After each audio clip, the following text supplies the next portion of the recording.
Okay. All right. Hey. Okay. Today.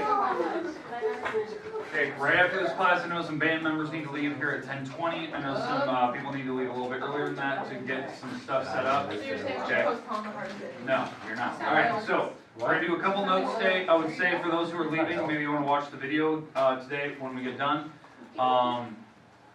I know that we have to take some notes to cover some pretty tough material today. We're going to start today, kind of finish Monday. We will be getting homework Monday, so keep that in mind. Now, for today, I know we have the assembly at what, 10:30-ish?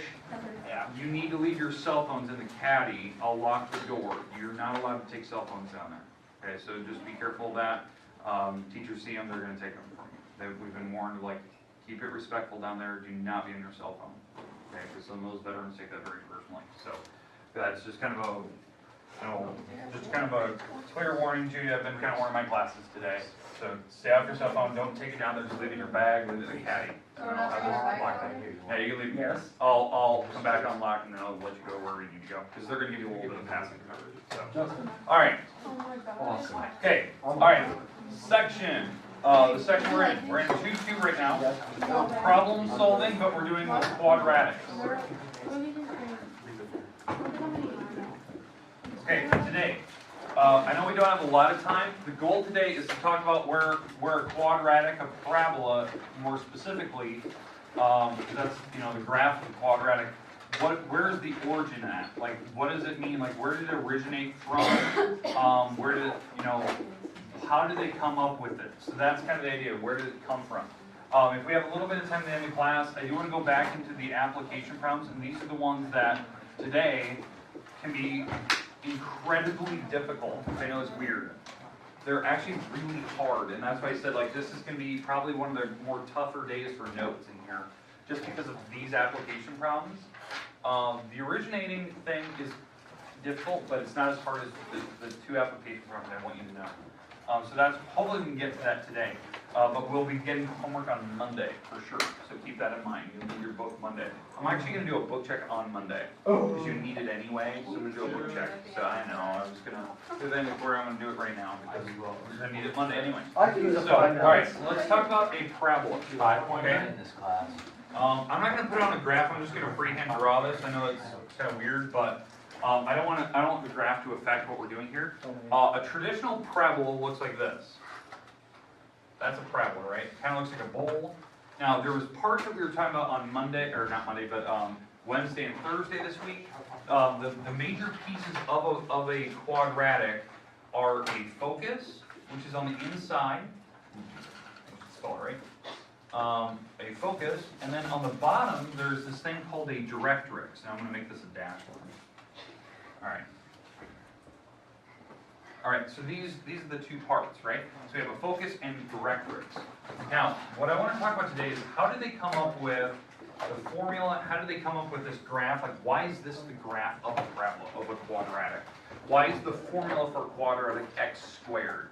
That type of thing. That's what I want to discuss today. Okay? So, first thing here. How they actually came up with, the actual formula on the graph. What does it mean? The definition of a parabola is all the points, it's the set of all points equidistant from a fixed point. And I'm going to put this in a parenthesis. I'm talking about the focus. So that's my fixed point and a line. And the line is the directrix.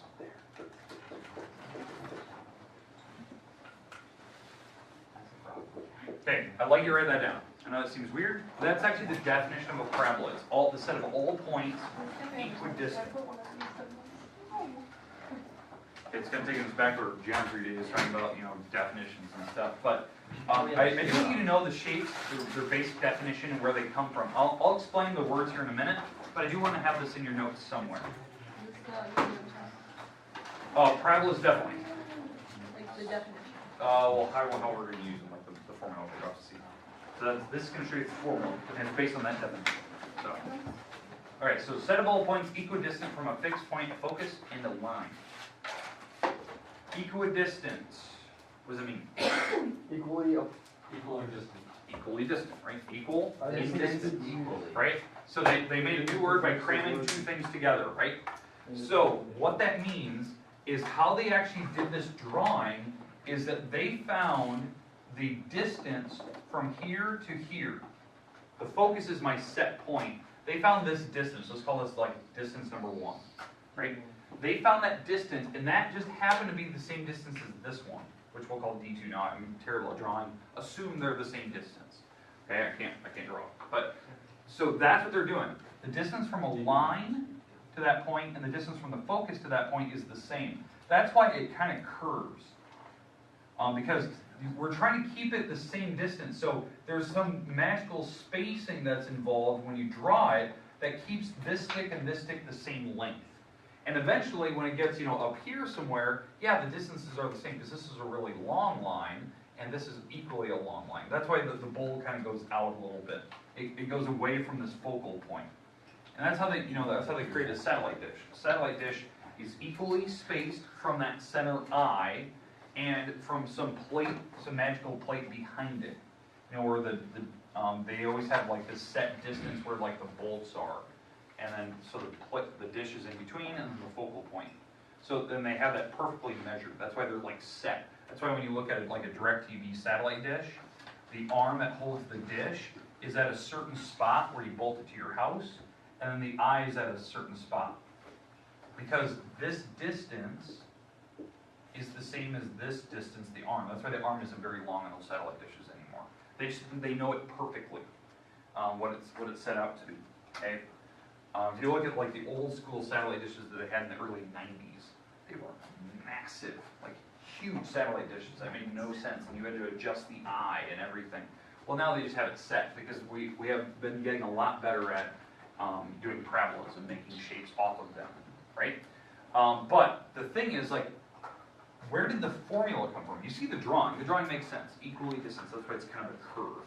But where does the formula come from? It comes off of this definition, that these two distances had to be perfect. They had to be perfectly the same number. And that's what I'm going to show you. I want to show you where that comes from. But does everyone have the definition written down? Okay. Okay. All right. So let me walk through some of the notes here. I'm going to get rid of this because you guys know what we're doing today. Our goal is going to talk about the coordinate and stuff. I want to talk about the distance that's involved. So I'm going to call this point right here. Now, what was the name of this point? Yeah, it's vertex. We're going to call that 0, 0. Right? I don't really care. I'm just going to put it right on the origin. That's the vertex. This focal point up here, I don't actually know what that coordinate is. I don't really care. I'm not going to say that it's like 2 up. I don't really care about that. Let's just call it 0, p for some random point. It's just, it's p distance up from the vertex. So it's 0 right and left, it's up p. This dot right here is some random dot on the parabola. Let's call it x, y, because I don't actually care what it is. And then this point over here, which is directly below, it's like straight down, that's how you find distance, you go straight down below that. It has the same x coordinate, but the y number is different, right? The y was up here. This distance that's going down, this is the weird thing. It is exactly the distance you used for the focus point. So if the focus went up p, I'm going down the same distance, so this is negative p. So the spacing from the plate and the focus is exactly the same from the origin. So they went down p and up p, whatever that distance is. Okay, does everyone understand how I came up with those coordinates? Yeah. Because some people really get messed up with that. They're like, okay, well, why are we doing that?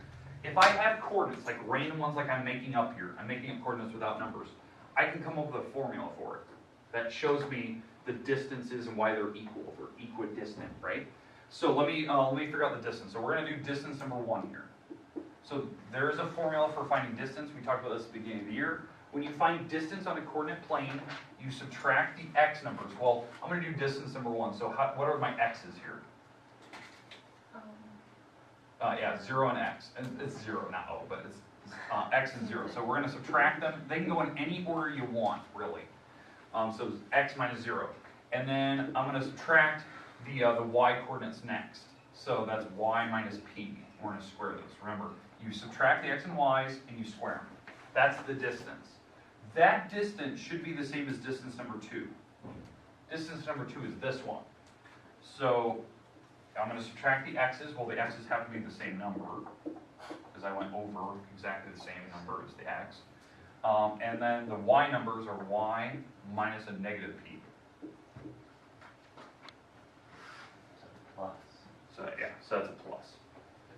Okay, are we good with how I found the distance, like the distance formula itself? I think we talked about that at the beginning of the year, correct? It was like one of the first sections of the prerequisite stuff. We started talking about distances. I don't know. Talking about midpoint, I think. Sure. Maybe. Okay, but anyways, what I want to show you is how do they come up with the formula for that graph. Okay, does everyone have that written down? No. Okay, I'll give you a little bit of time to write that.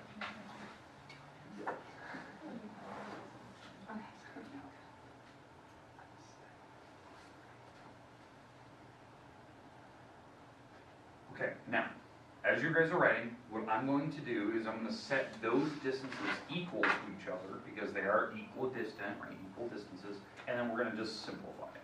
And what it will do magically is it will come up with a formula for a parabola, the thing that we are so used to seeing all the time, okay? But I want to let everyone have a chance to write that down.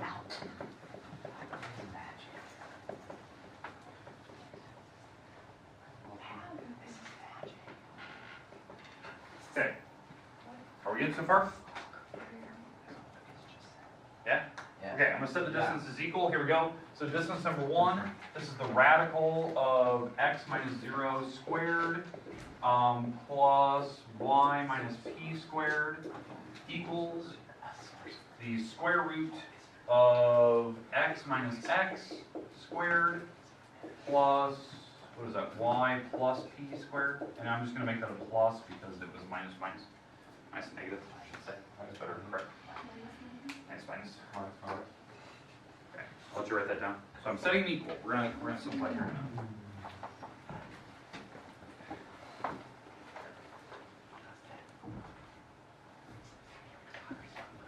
What?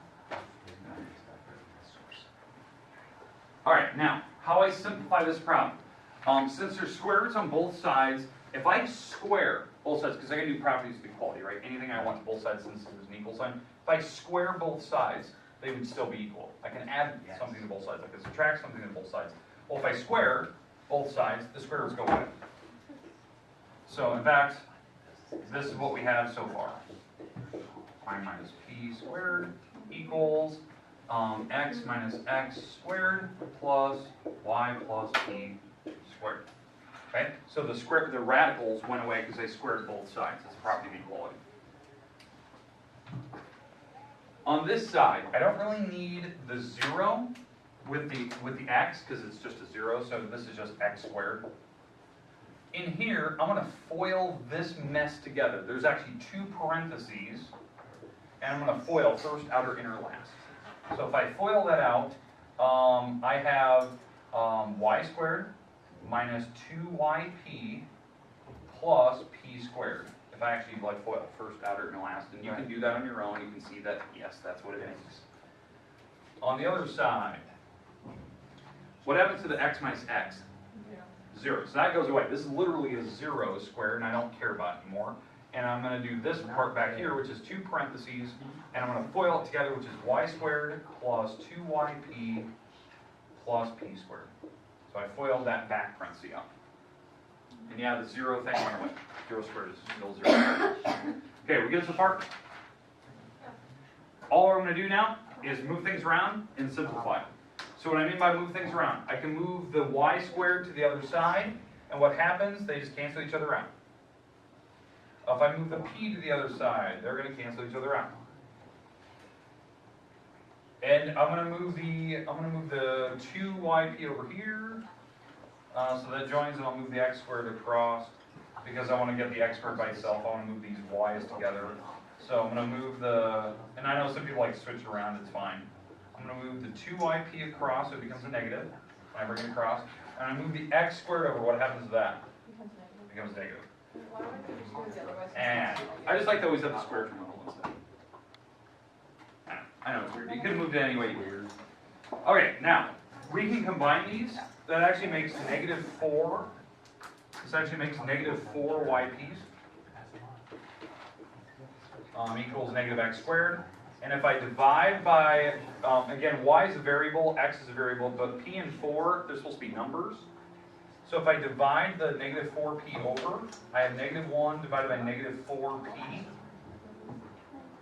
And the negative signs would cancel. And this is what we're left with. Now if I divide the 4p across, the negative signs would cancel. What you're looking at there, that is the generic formula for a parabola. Now if you're not used to seeing that, I'm going to rewrite that just a little bit different. Instead of writing 1 divided by 4p, I'm going to just write it like this. I'm just going to, instead of putting a 4p, I'm just going to put an a here with an x squared. Do you agree? That looks like a parabola. Yeah. It's the normal formula, right? In fact, since my vertex was 0, 0, this is actually what we have here.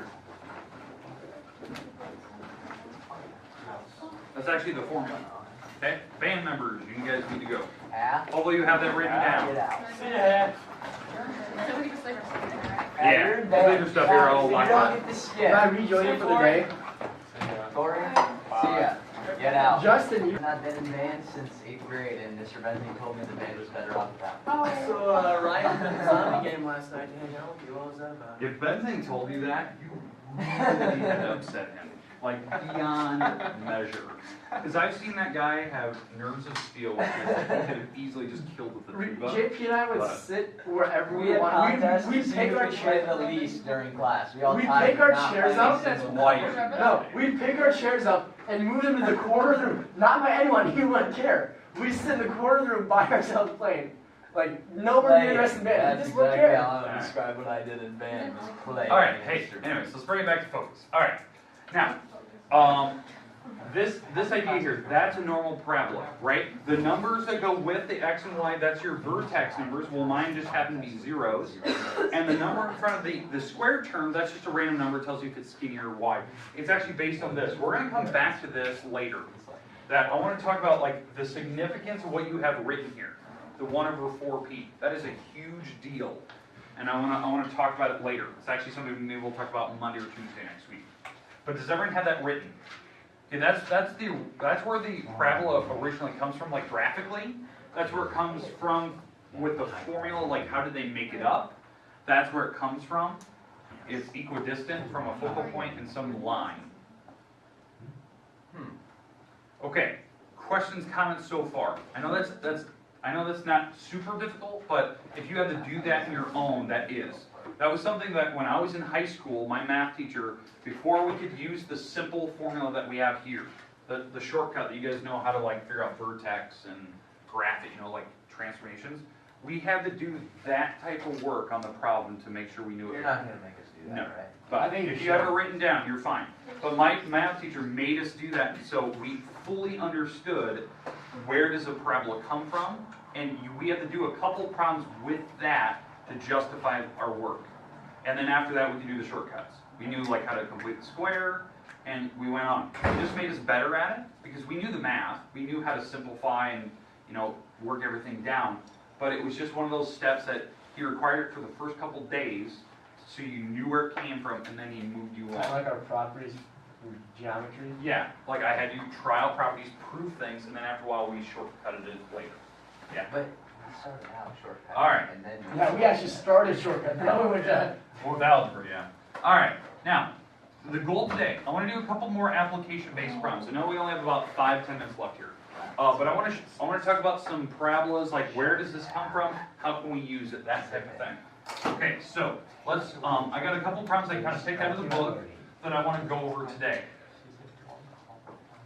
Okay, so one of the problems in particular is I want to find the smallest product. I want to find the smallest product when two numbers differ by 12. So two numbers are going to differ by 12. They can be, I'm going to say, they could be any type of real number really.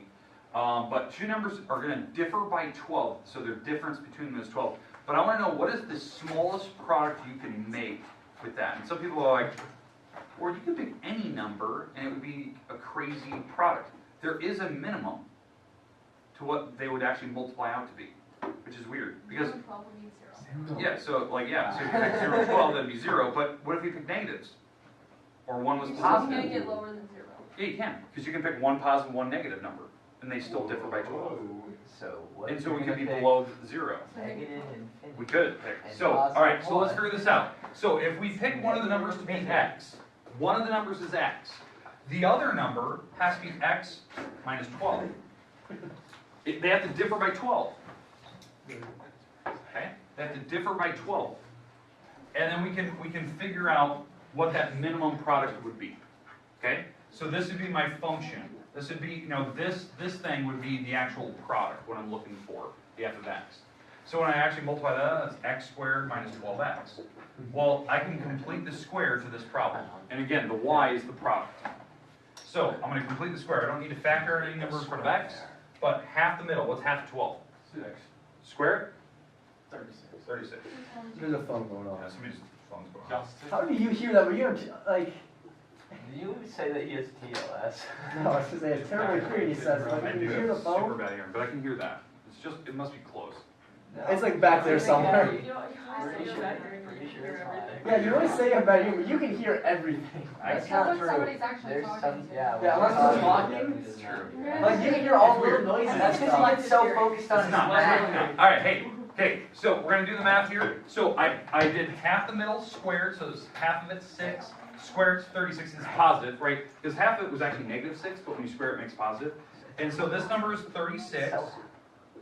And then the idea is that I can factor this part apart over here, which is x minus 6, which is x minus 6 squared. So, read off, what is the vertex to this problem? So what's the number with the x? 6. 6. And again, you pick the opposite, so positive 6, right? Negative. What is the opposite with the number with the y?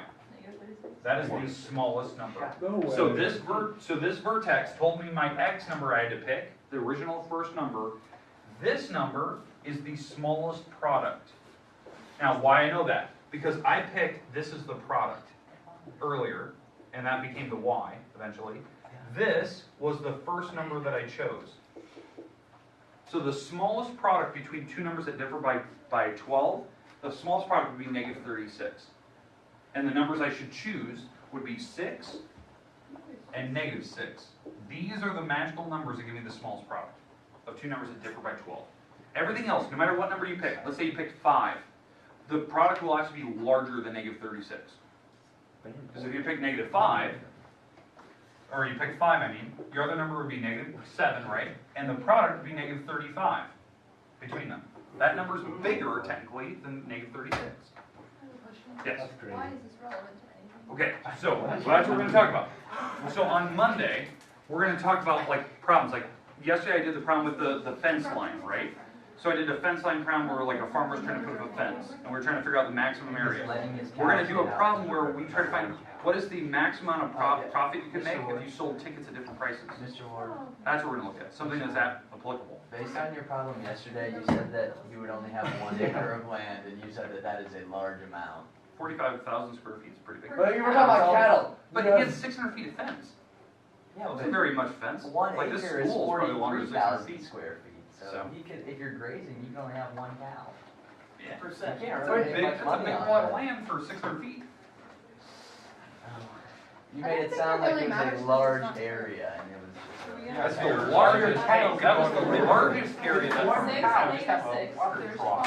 Okay, alright, Oh. but this is it today. all right. 1 cow is Oh. raised by And then they itself. eat- Nicole, to answer your question on Monday, we will answer that. On Monday? Okay. Monday. I'm So- gonna go. Hey, Ward, are you a wizard? Wait, are we supposed to leave Me? our Ward's bags? a wizard. That was some crazy stuff. Mr. Ward, It was alchemy. are we supposed to leave our bags in here? Yeah, preferably. That's what We have to come back here.